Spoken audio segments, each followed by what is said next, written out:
Hello दोस्तों, IT industry में होने के नाते मैं आज आपके साथ कुछ शेयर करना चाहता हूँ, एक एनालिसिस करना चाहता हूँ। जो हमारे new Delhi like capital of India में एक एआई समिट हो रही है, वर्ल्ड लेवल की समिट हो रही है, जिसमें वर्ल्ड की टॉप 50 कंपनीज के सीईओ आए हुए हैं।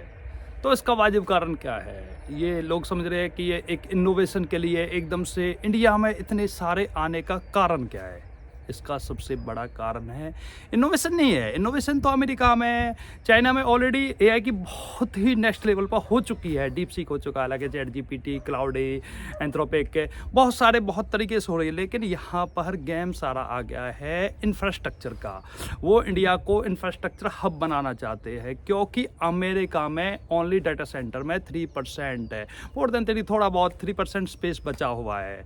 और वो चाइना के लिए मूव होना चाहते हैं, लेकिन वहाँ पर $10 पर आवर वेजेज है, जबकि इंडिया में $1 पर आवर वेजेज है। तो इंडिया क्वाइट सस्ता है। एक ऑप्शन अलग वियतनाम भी है, लेकिन वियतनाम पर अमेरिका इतना ज़्यादा ट्रस्ट भी नहीं कर सकता है, क्योंकि उनके साथ वॉर हुआ था, जिसमें अमेरिका को मुंह की खानी पड़ी थी। तो इसमें सबसे बड़ा एक गेम प्लेयर बन के आ रहा है इंफ्रास्ट्रक्चर बेस पे, क्योंकि एआई क्लाउड पे नहीं है। एआई क्लाउड पर नहीं है। एआई को एक फिजिकल जीपीयूज चाहिए, आपको क्विकली, बहुत ही माइक्रो सेकंड्स में आपको रिजल्ट चाहिए, तो उसके लिए जीपीयू चाहिए। जीपीयूज के लिए वाटर चाहिए।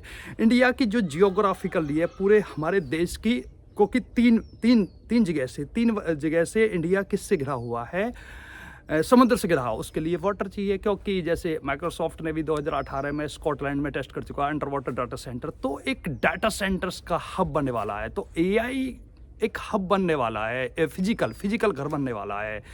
एआई इंडिया फिजिकल हब बनने वाला है एआई के लिए, फिजिकल होम बनने वाला है डाटा सेंटर्स के लिए। So that's why India is calling कि हमारा डाटा एक हमारे पास ही हो। नहीं, हमारा डाटा हमारे पास तो रहेगा ही रहेगा, साथ के साथ और अलग कंट्रीज़ का, क्योंकि अमेरिकन्स और बड़े बड़े कंपनीज के जो आईटी कंपनीज के सीईओ वो ट्रस्ट कर सकते हैं, क्योंकि एक हमारी डाइवर्स जो डेमोक्रेसी, और एक पिछले 10 से 15 साल में कोई एक बाइस्ड स्टेटमेंट नहीं दे रहा है। इसमें एक स्टेबल गवर्नमेंट दी है, जैसे जिसमें बहुत ज़्यादा लगेज, पहले क्या होते थे, कुछ एनजीओ होते थे, फिर चीज़ों को अटकाव लगाते थे, लेकिन फिलहाल कोई अड़चन नहीं है। तो एक ट्रस्ट किया है, क्योंकि अनएक्सपेक्टेड लोग भी थोड़ा सा इस एआई समिट में थोड़ा सा इम्पैक्ट हुआ कि Galgotia university something like that. One ऐसा तो होता ही है, क्योंकि इतने बड़े समिट में कोई ना कोई विपक्षी पार्टी, वाट एवर, जो सो कॉल्ड जो नेगेटिव लोग होते हैं, वो तो कुछ ना कुछ तो बोलेंगे डेफिनेटली। वो 1% भी इम्पैक्ट नहीं है उसका।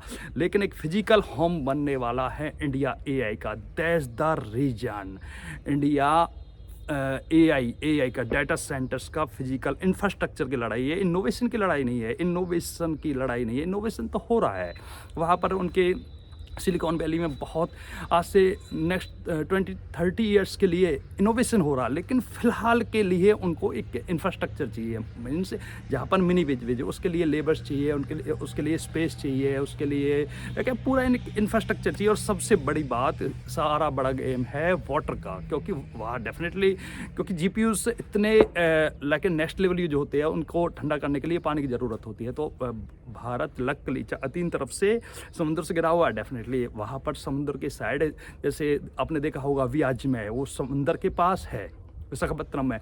वहाँ पर गूगल ने 1.2 लाख करोड़ का इन्वेस्टमेंट बोला है। क्यों बोला है? तो दैट्स द रीजन, इंफ्रास्ट्रक्चर के लिए एक हब बनने वाला है इंडिया। सो मेरा overall being in IT industry, ये मेरा एक ओवरऑल एनालिसिस है। शायद आप लोगों को पसंद आए, तो थैंक यू सो मच।